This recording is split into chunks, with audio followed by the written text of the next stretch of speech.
Ostras, hai hora de ler. Tes un libro de sobra. Non, imos a por unha biblioteca. Vamos logo.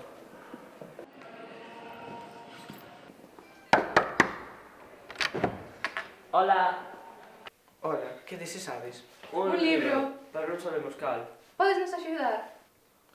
Raúl, ti acompáñame á sección de terror e ti, Daniela, á sección de amor. Apurade, que teño gardo. Eu xa o atopei. Pois eu ainda non. A que non lle ensinaron un conto de pequeno cuxo fin é dar unha lección de vida? Pois ben, deberíades de saber que estas historias están atravesadas por estereotipos de xénero. Por exemplo, a Bela e a Besta.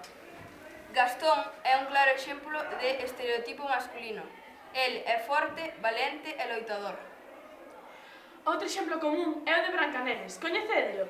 Nel recoñécese o príncipe como salvador da princesa, sendo un persoaxe forte e valente. Dadesvos conta? Se ollamos o conto Caperuchiña Vermella, damos conta que está feito para a literatura infantil, pero a súa moraleza é menos inocente do que pensamos. Reflexa, infelizmente, un caso cotidiano que adeitamos ver na vida real nos medios de comunicación. Quen é quen? Imaginádevos os numerosos casos de violación. Non que se garda certa relación con estes contos?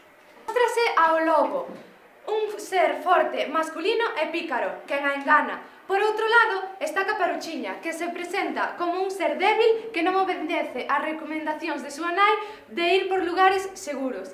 De veras creedes que ela quen tiña que deixar de facer ir por onde tiña pensado? Ela, e non el? Cambiemos os contos, transformemos a sociedade na que vivimos.